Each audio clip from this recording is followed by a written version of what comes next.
All right, here I was working on a 2015 Chevy Equinox, and what ended up happening was this customer was complaining that after some time of driving, say like 15-20 minutes, the AC will quit working.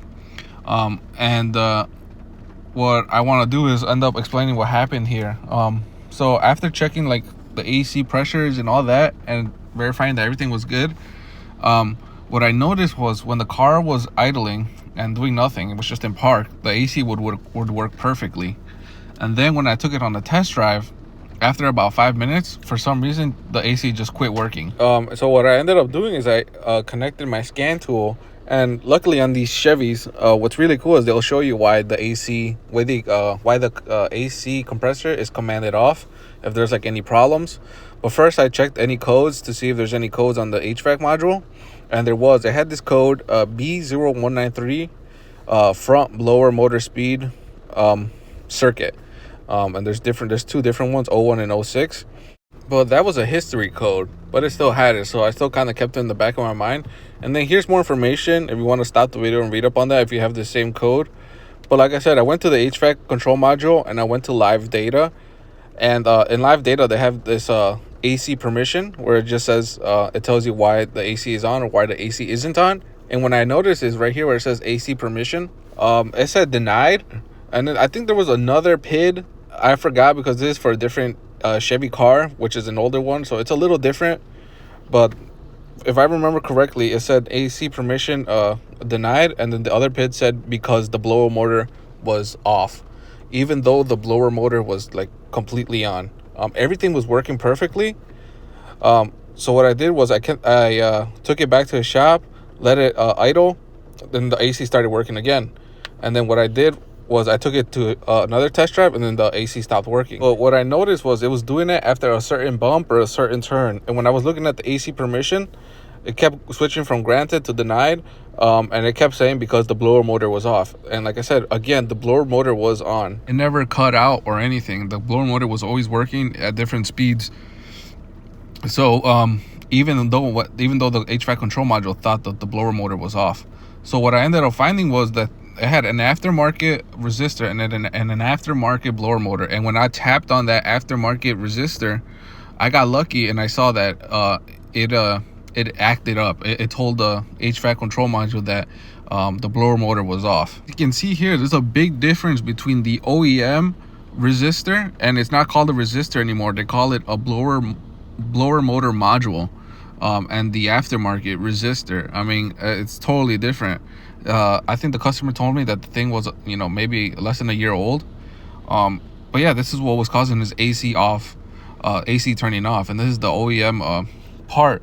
So what the customer had told me was that about a year ago he had replaced his blower motor because it went out. And back in the day when you replace a blower motor, you sometimes recommend a resistor too. And that was very common. But nowadays, I don't really think that should be recommended unless there's a certain problem with the resistor. Here, what happened was he replaced it with an aftermarket one, and he actually ended up paying more money because he replaced his OEM resistor that had nothing, that there was nothing bad with it. So he had to pay me to diagnose it, pay for a new resistor because he didn't have the old one anymore. And who knows, he probably would have ended up paying more if he had taken it to, someone else. Because like I said, I'm not saying I found it because, I'm a good mechanic or anything. I found it because I got extremely lucky that I was looking at the data PIDs. And then I got extremely lucky that I ended up tapping on it, and then it ended up malfunctioning.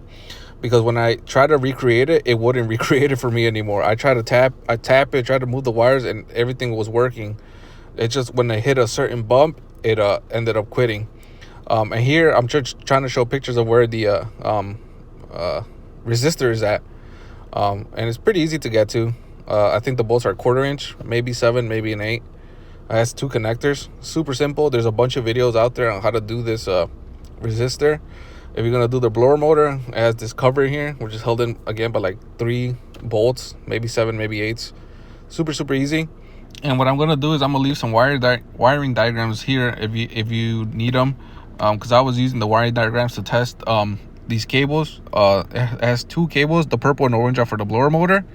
It has one red black, I think, that comes from the one of the fuse boxes, which is just the power.